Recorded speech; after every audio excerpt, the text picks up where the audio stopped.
Hello and welcome to Expert Dog Training. My name is Brandy Cunningham and I'm a wife, a mom, a minister, a life coach, and last but not least, an expert dog trainer. My goal is to give you all the information I have for you and your dog to live life to the absolute fullest. I specialize in training dogs to become emotional support animals because I love helping people through their most difficult seasons. But all other dogs and training prospects welcome here as well. We train a wide variety of dogs, from basic obedience to aggression to scent work and tricks and agility. So if you're here for any of those reasons, you're welcome here. I'm happy to do stay-in trains, Zoom consultations for any questions you may have, to answer those questions for you. But most of all, we rescue dogs from a variety of difficult situations. We love them, vet them fully, alter them. That just means to spay or neuter, train them fully so that they will be perfectly prepared to go into your home. So if you're looking for a dog that is already vetted, altered, and ready, fully trained to go into your home, you can check out our website at www.experttraining.org to see which dogs we currently have available from adoption. This is really cool because it gives these dogs a second chance at life and you to have the companion of a lifetime. Your time is so valuable to me. And to us here all at Expert Dog Training. And I just want to personally thank you for being on our page, wherever you're watching this video, for giving us your time and allowing us to be the ones that you come to for answers to your most difficult questions. I bless you in the name of Jesus, and I look forward to answering questions that make your life better.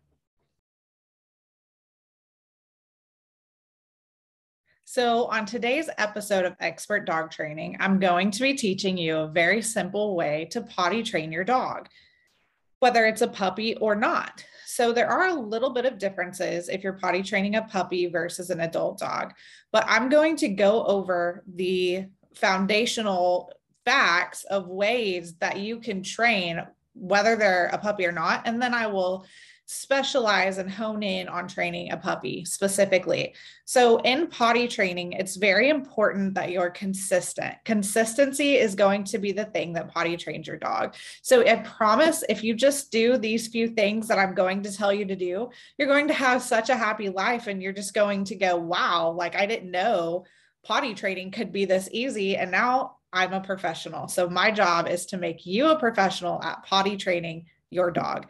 How do we do that? The first thing you do is get a kennel, crate, whatever you want to call it, that is just bigger than your dog. So you don't want a big kennel.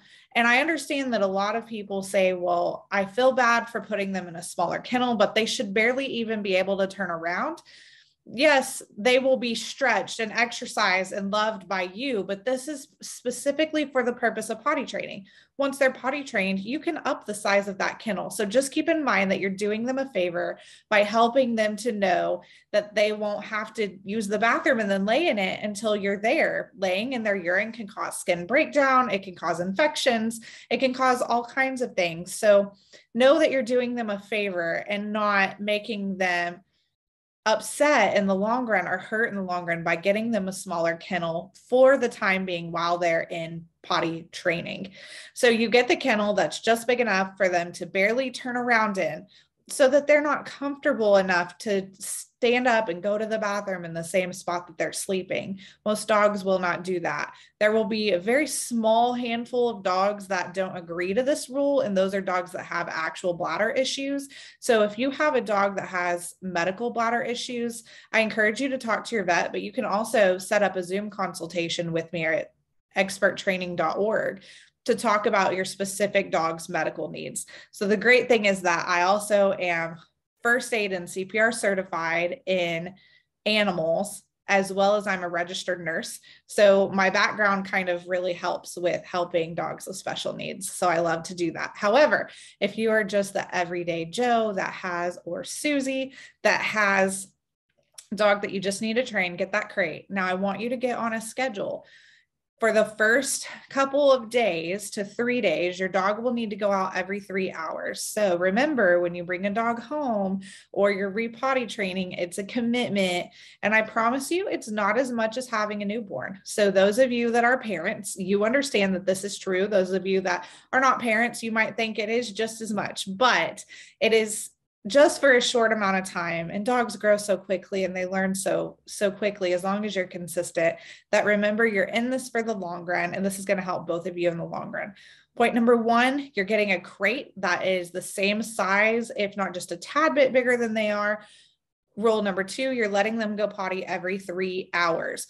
So rule number three, they have to eat and drink when they like 30 minutes before they get out of their crate, or they can drink every time they get out of their crate.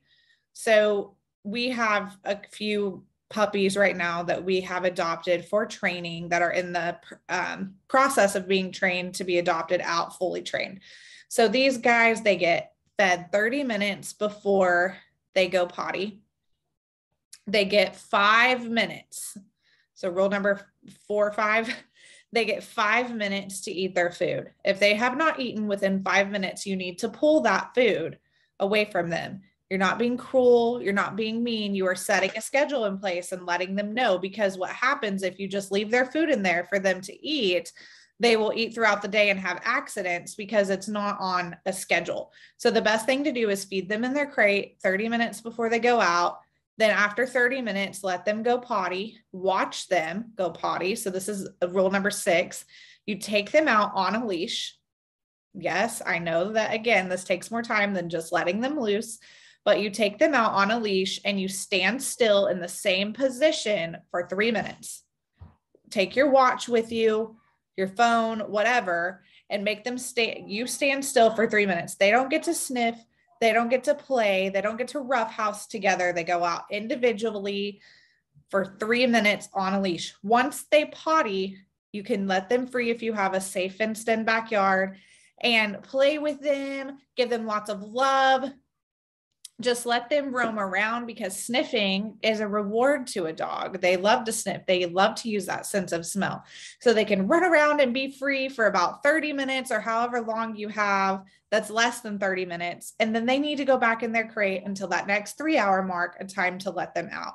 So when they are going potty and they're on that leash, you can just bend down, gently pet them, not to distract them, but just a gentle touch to reinforce potty good girl, potty good boy. And you are reinforcing the word potty every time that they urinate or defecate. So that will really help them understand this is what you're wanting when I'm outside and you're standing still with this leash. Potty good girl, potty good boy. The reason I use touching and verbiage is because as many ways as you can reinforce this is great. You can have a clicker to do clicker training, potty good girl, potty good boy, whatever methods of positive reinforcement you have.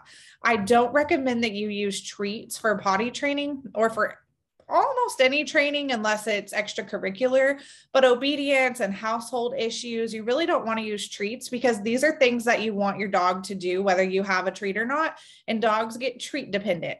So as funny as that sounds, so you don't want to build an expectation in your dog that you're always going to have a treat, because what if you took them for a joyride and you stop at 7-Eleven and you need them to go potty then because you have somewhere to go, but you don't have a treat. So we want to create an expectation for you that's realistic and to set them up for success no matter where they're at. So I'm going to recap. Number 1, get a crate that's smaller than them. The size of them really is what you should do, or just a little bit bigger than them. Number 2, they go out every 3 hours. Number 3, they eat 30 minutes before they go potty. So this is 2 times a day, 3 times a day, 4 times a day. It depends on the age of your dog. The fourth thing is that when they go potty on a leash, and they get to drink while they're outside. They don't get free access to food and water all day, unless you're just going to be gone for hours upon hours and they really do need that access to water. Number 5 is you reward them as soon as they start to potty good girl, potty good boy, with a good positive voice, potty good girl, potty good boy. And mine is potty good girl, potty good boy. So mine's a little lower because I'm not like very emotionally variant. But you can just be excited with them, really reinforce that behavior through positive reinforcement. And then once they go potty, this is the next rule, they can have that free time to sniff, to play in a safe place with a great fenced in yard or wherever you have that safest inside, whatever it may be. And then they need to go back in their crate. So until their next time to go potty. So this is what you will do day in, day out until they are potty trained. Now, if you start noticing that they can hold it for longer periods of time, you can work them up. So after a few days, you can go from 3 hours to 4 hours, letting them out. 4 to 5 hours, 5 to 6 hours, and just work your way up. Really, over the course of a week to a week and a half, they should be fully potty trained. However, if they're younger, obviously that process is going to take longer. I hope this has really helped you today. Feel free to send your questions in to brandy@experttraining.org, and I look forward to our next teaching session. Have a good day. Bye-bye. So before you go, I just want to make you aware of a few reasons why you might consider becoming a monthly partner with Expert Dog Training. We feed homeless dogs, so you can contribute to doing that. You can also contribute to what we do in rescuing, fully vetting, altering, which again just means spay or neutering, loving, and fully training dogs to become emotional support dogs for veterans. Financially, we cannot do this without your help. So if you are interested in donating to either one of those causes, a one-time donation or a monthly partnership, we would be so thankful if you would consider doing that. If you feel led to do that, you can do that at experttraining.org.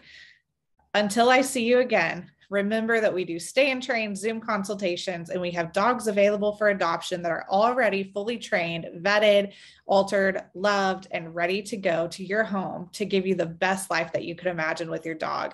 Please feel free to call us at 214-480-4806. You can also visit our website at experttraining.org. And thank you again, as always, for your time. Be blessed. Brandy.